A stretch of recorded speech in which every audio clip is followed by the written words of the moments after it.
MNF MP candidate chungchang video masa khanin kanon soito amaro chu khami video kha toy em maya kaloseya po khanin athil tum MP lo ni ta se enge tum ti kha zona kani de ulakani video masa kha chonin anon highlight claim em maya tina thu soi pa haron da toya language khanon ngai poi moi mema tin parliament ding tur chonin huai senanga iziate athar phei chu azawa chu wangchona jam om du don lu tup ti vel chungchang te kha soyenia tin chumi ba kha chonin molde but apoi mo je kha aron soyini khang sang atang kha chon MP candidate ve mewina ati tur asoya khanin ahwang reng viewin ka shia han soi khani lawa amaro chu tuntum press conference hi chonin an soi zaw de tura ngaila engponi se ingai dan comment section alo soi ola tuntum video chu karon comments lu tuk lowang explore mizoram te anti trachin khop mai hetiang te rang ta kan mu theinan video non upload zung thina in lo subscribe cho donya le hey an media thok tu zong te in jawan chi bai ka buk chewni kanin kom khom kha to ang renga ma chei in thlan don na ya in kom khom le na hun tha kan han nei so bai hi kalong tak me wa wen ni ya i na tu tak te kal sanin he kanin kom khom na tu press conference kan han som na te ngai poim wa me ti zat in tel thei hi am sa in lom thu in chunga kan sei do ni chon hai kan hriat angin tun trum every ni so pakwa a lok sabha MP thanna lo om tura hian MNF party ticketin mipui candidate zoram mipui candidate ni turin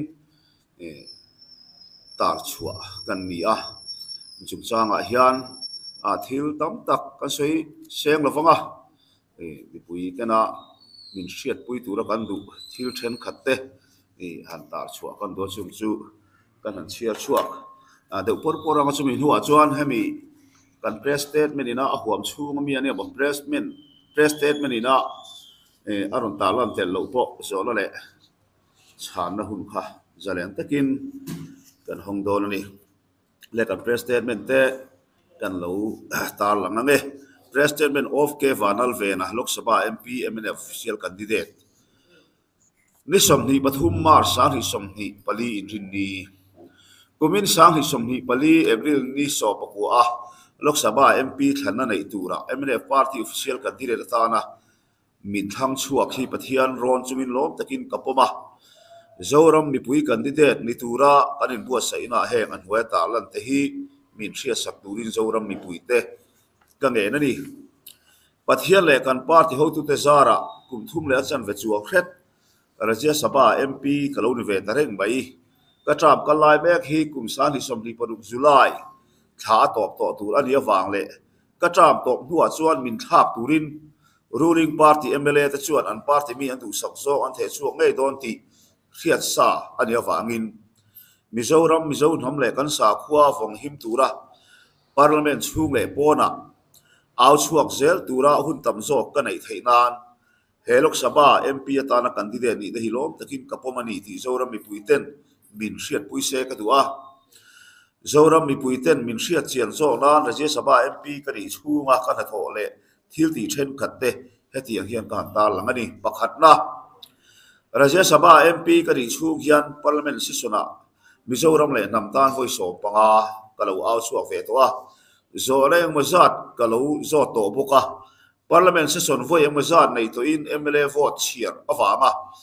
mizorama ka ho chhum nili ti lo chu kalakal kimani patina parliament session a kathusoya tele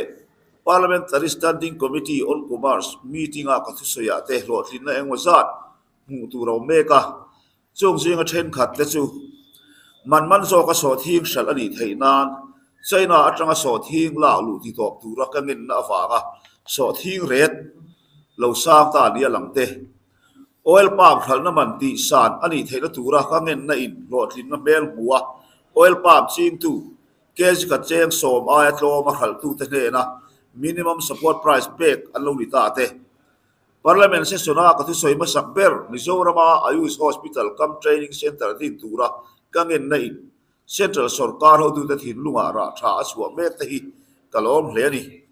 Mizoram ko saklang tu lir ging thi ngai saktura ka nen na te vokhrilem tuar tu te ne ra zana dom na petura ka nen na te poin ra tha aswa Myanmar atanga kan una Mizoram ron tlan lu te lo kwa tura ka nen na te poin ra tha aswa boka Myanmar le Bangladesh te ne na isum don to na tura ka ron na te poin ra tha aswa me ka Manipur kan una te thawa kan hau na poin central sarkar ben kon a hlo le boka ni Pathumna Bangladesh ram sula khoeng ma zat te motor kong in apo theidan tlabung thanga ko thang tui pui kan na lei bridge do tura union hall ministry ka ngen na point lotlin na mel muin lei do nan hian cheng viable songa pali hi viable songa pali lai sanction ani to a thok tu tur contractor po CPWD ten an thang fel to ani bairabi le ma min in kar kong pui lei zau ani theinan national highway thar Hong tura ka ngen na chuti ro tin ni national highway thara puan ani to kong pui lai dan tur survey me kani zorin pui le long masu in kar lai zoma national highway thar puang tura ka ngen na po lo thingin puan fel ani to boka tui pui di bula chim tui pui lui chunga permanent bridge siam tura ka ngen na le thing sai le pa kho in kar kong pui lai chol san ringot chun jom tura ma kala le ko athu punga pom ani to boka Pangkhua tu sai si chua Myanmar border ro siam tura sanop te sukiam tura kan mala la te point ra tha achua thuai ka be sei bokani palina lem te pe nga tanga ba mitkal tanga tri pura panna kong pui sial mek revised estimate MORTH in hun rei tak an pom thailo po nasataka kan nong na awangin pom fela sanction ti chua ani ta poka tlabung bul kho thlam tui pui lui mong then fa na tura kan ngen na po ti lo thin ni to in poisa sanction fel ani to poka Manipur le Mizoram do som tu tui vai lui chunga permanent bridge siam tura kan ngen na po DPR siam mek ani bok pangana Mizoram le tui fin riat hun jom tu kong pui KMTTP road siam mek na buang lu tu ti chakna na Myanmar ram chunga contractor om tere ar kan army te thloa a hun nge yakala kan mala na ten ra tha an suwa mek bokani Parunga National Institute of Technology and IT Permanent Campus Leng Puin Harshana to the Sukiam Tura Director Sil Charlami la chuak tura kan mala na te alo ring chauzel boka se viable se ruk chuang sanction to viable se thu vel chawin na tho ania kum bi lai na cholsan ani nuwa na sataka ma kan la awangin ta chun jom le thuai thei turin tuna hian ma chop alo om ta hei poi thil lu takani tu chum lok sabha MP than na lo om tura hian pathian le mi puite zara ne na ka changani chuan kan ram kan nam le kan sa khuwa hip theinan parliament house hung le pona atula piam ti turin kain huamani ti zoram mi puiten min riat puise ka duwa sum le pa emo chung le khate mo chuan tur engma ka nei lova zoram mi puiten kan ram ta na kan thil ti tlom te min riat saka min khongai na don be sein pathian puta kain khat ani mun sang a cheng mek zo fa te in sui khom na tur thil poi mo ma sa in u naw na tha nei thei turin a chu lang zela zo fa nam sang te kuang kwa khom tur le he kan ram rong hi na sa so ka bol sun zom theinan April ri so pakwa lok sabha MP thana lo om tura hian ka chin chian RCA ngei lo vot turin zoram mi puite khongai na ka nge ani kalo me kha press statement ani ri atoi tek tok viawa MP kan ni chu kan mala na emazat tar lang lo te a oma tin tu lai politics ani amo rule kan thia piang kan chan om nia kan hriat tele kan the na tanga hriat du kan nei te a om chuan zona le chan na hun kha zao takin tian kan han hong anga tin so na zong te a thei chen chena chan kan tu manga kan chan thei lo zona alo om ta ni poi kan che thiam ba yanga zona sir khat kan chang ve thei don nge don lo kha ka soi thei big chong lo ben po ni sela kha som kha press statement a toy thei yang ber kan han siam ni sela press statement chu mi amo press statement a tel lo po zo lo le chan na om thei thei te ta na hun kan han hong chan ni ro se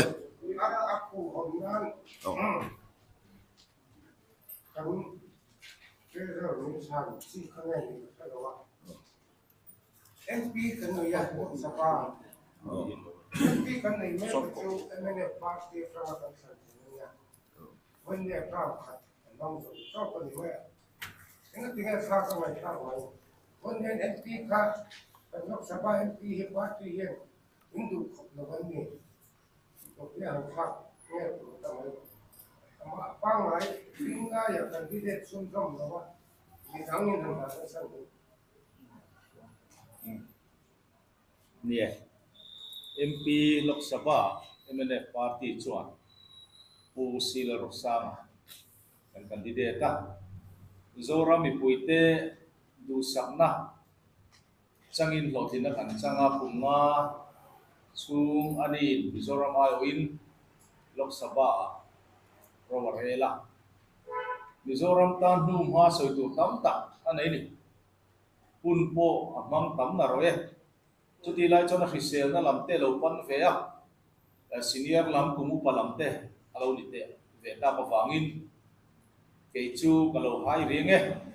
ka te ta the to pero chu ka chu chun zok zel do na chu wang chuanin ke ni lo midang ngai to na in ne ngai to ni aron te wangin party chuanin candidate te ko kan du viawa amaro chungi thatak tak kam tak kan nei kara te ani mitha ani floor rualin chutianga taksa fise lo na te arsana te ron thlen ka chuanin kan ho tu ten puke valal ve na hi ni mai se tin putu na siam ta ni Kaiser sana kan soal perhatian ini in candidate during the film kan Congress Party yang biar ini kita first conference akan mulai doa. Asal dana John MLF foi dalam minggu ini saat kemudian candidate di during di biar kan dia NDA laman dulu kalau angin dan kalau kan dia. Nasional itu party yang bernisi informingnya trong rồi quy định chúng nó sang nó nói đi thì nhìn với sự nghe các cái này sang nia Mizoram political history kan en chuanin MP election a hianin ruling lam te chan holian thina amaro chu thil alo in thak zela common candidate te nein punkalta pulal hinglo mar kha congress le party song te khan ti mai te am candidate ta na num pera khan common candidate an siama tin urabat romoya roi te kha anda boka khatiang khanin common candidate nei hi pulal lumwana dr isral lumwana te lo nei to a chutiang chuan party frang frangin dr la thlong le la khiang te te po congress lam ngai te pon an lo da to china ni chu wang chuanin MLA election zol himte alo nia chung lama chuanin ruling party te chanvo alian te utleta ngai na te polo china chutiang ani chuan in lung rual na te hi om thei lo mon le common candidate party flag le symbol te da tha in ti in mi pui candidate te siam than the ni angem ti in an han ti dan phung pa ngai kan han so mania amar chu congress lamin arsan na an nei ta ka chuanin ti hianin party kan mal kala kan party din hunte election nung pera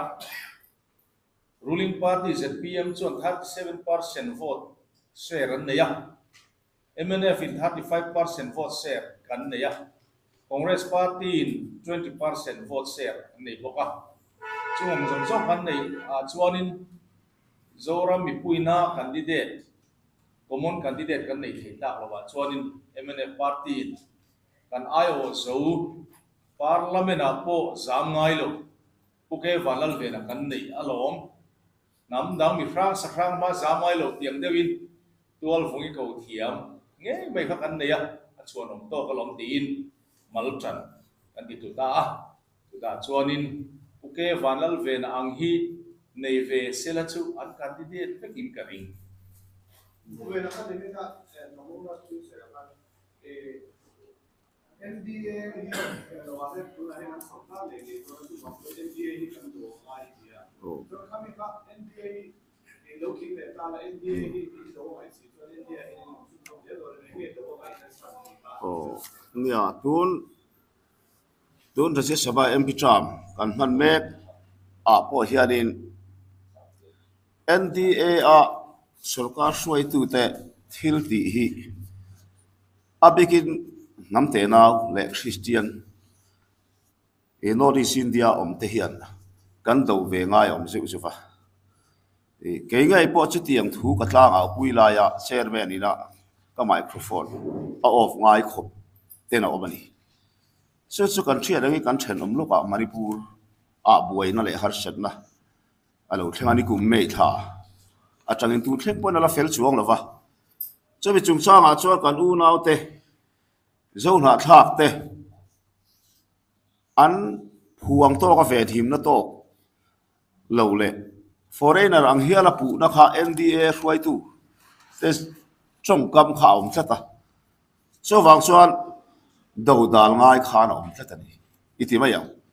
chu tiang se chuan kan hmalam huna tu chomin thana hian India ram politics en chuan NDA hian ne na hi an chan le nge hi ari nom viawa ke ni tel mi alvin ke ni Mizoram a hian tu po than thin lo ni se ke ni Mizoram MP than thin tel lo hian e India rama NDA hian sarkar na achang tho hi tu lai politics bo lo clear hian ari nom viawa de abar chu ni nge ti lam chu soi thei ani lova e politics ngun da wa han zir chuan an thin ngei ari nom ani ti kha ni ta ni so wang chuanin nimina po ka soi to ang khan NDA a party sang omte ikan political ideology in ang vek lo ma sela chung singa alian ber itiang mania po MP turhun kal to ase thum pathum nei mek lok sabha a BJP hruai tu then khat hianin India ram hi Hindustan a lelin tum niom tak hian an hing le thina chu wang chuan India tel ngei te pon kan do a tul thlat mai ni chu wang chuan lo sarkar le ta se uniform civil code te hi India ram puma ron kalpui tum ngot sila kan treu hleang kan thei na zong so in kan do ngai don party mai po ni lova anam anga aram anga hi chu kan do dal po angai karing chu ke ni neutral kan lo thu ani mo opposition kan lo thu ani mo India kan lo thu po ni se kan do dal tum dan kha angai ren ni ti kha ve ne hian zo na lo ta kha chuan kan soi fia du ni a lop zok thut thei soi thei ni lo ten kan party cho constant kan soi chiang viawa e than thin kan lo ni chuan NDSC ta kan thu don ti kha pe hel atu lova a chan pahni omani pakhat na chuan NDA alo pian na cham chu India rama Congress kai hruai UPA te India ram an hruai dan thalo nianga ya anni ni lo intel khom pol khania chuta chuan tuna NDA sarkar ma te atanga he NDA party sang hi lo intel khom kan ne chung jinga chuan a founding member jinga MNF atelani chu wang chuan NDA kha kan thut na om ani tlatani pakhat na chuan tin pahni na chuan kan sia tangin NDA sarkar kan son me khi India ram economy choi kang tu ta chuan ma hi an thok thatlat mai ni kan sia tangin India ram chu khovel economy a alien pathum na hiala avar so thei ni North East ate Mizoram ate NDA sarkar in development wa a khoi zo za hi atam mani tuna kong pui thur song te rel kong an hala na te abul chan tu ni lo ma se chu wang chon India ram economy choi ka na tan abikin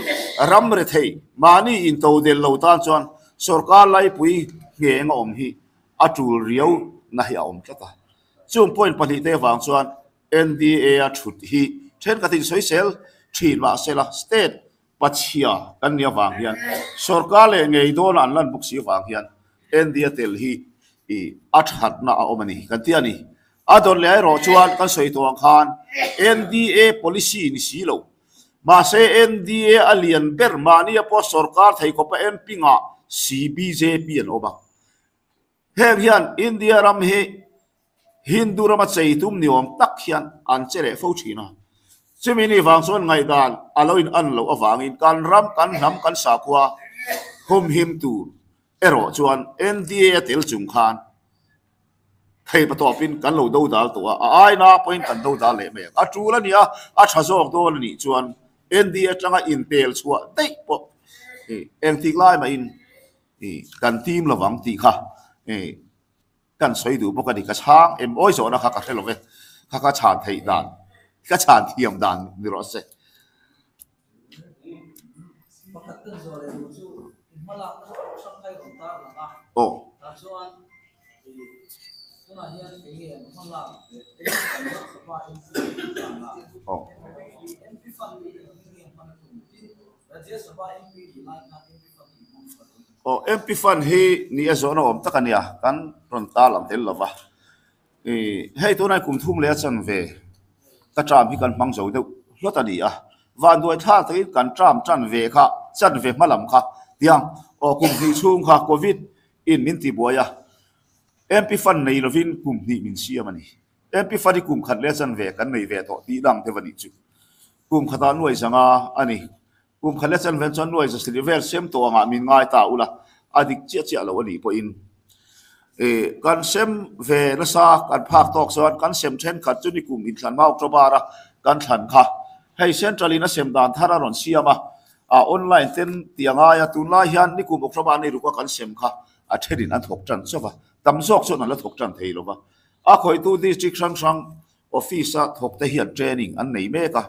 state dang pol an ti lei thei ri lowa man mo tak chuan in zir chok nga ya ni a boi thak ang reng viawa chu wang chuan MP fan ni doi kan sem chak thei lo ti kan soi phot duwa kan sem to china chuan la po kan thok thave chuan ka sia kan ngai poimok hi nang lo thina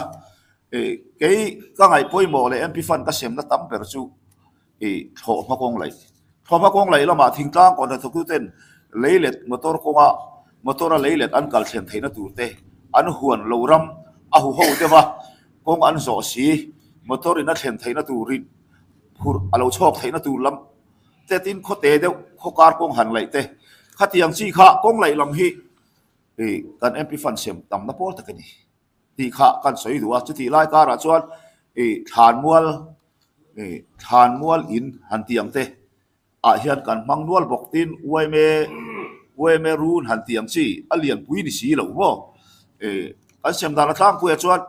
nuai nga nuai som ti vel ai tlem te ukhet te po ni a kan bial lo zau ve a kho zaria chuang te lo ni a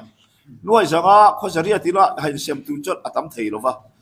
ti ba yang kho ti na sem lo mai la chu wang chon tlem te te in thei sem bang khan lang sa tham ni si lovin kan sem te tla pui tin ka sang fiam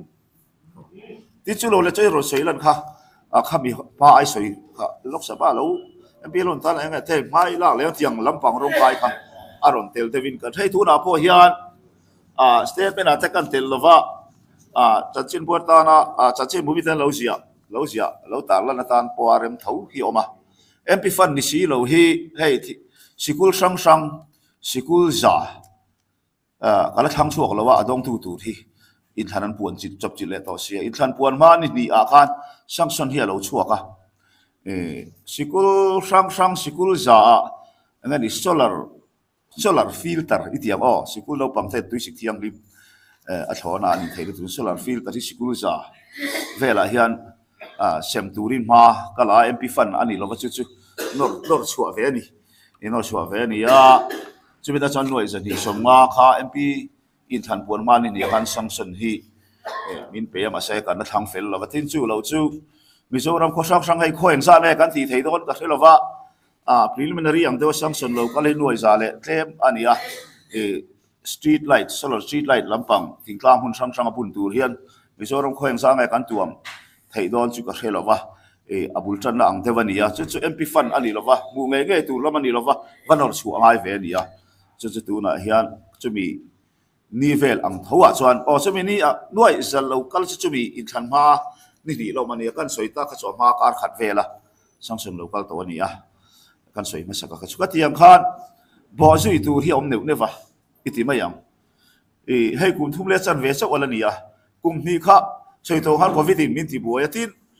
en nor chuat hei om ti kha kan lo thleng hal jung bi lo wa injir chok ve ngai khá lâu như vậy con lần riết bel về dễ là cho vàng chọn Lok Sabha MP à tới chọn lâu tiếng về thấy lăng chọn MP phân châu lâu con rong mà bộ nốt chùa thế mual mual hết chút con này về mang cái state sarkar này nó trên là chọn trần ruộng ngay tụ thế bộ anh em à chú thế chú giờ nó khá hẳn sàn bel xây ra vấn đề chú thì kan video chu top ta eng poni se tung tum chu ka comment vak don lova in ngai dan ha comment section a han lo soi jok ta ula puna kha chonin aron soi detail sang rang vewa soi tur po tam tak kan ei maro chu tung tum chu subscriber le viewers te kuta in da po teang in ngai dan in lo comments chau don ne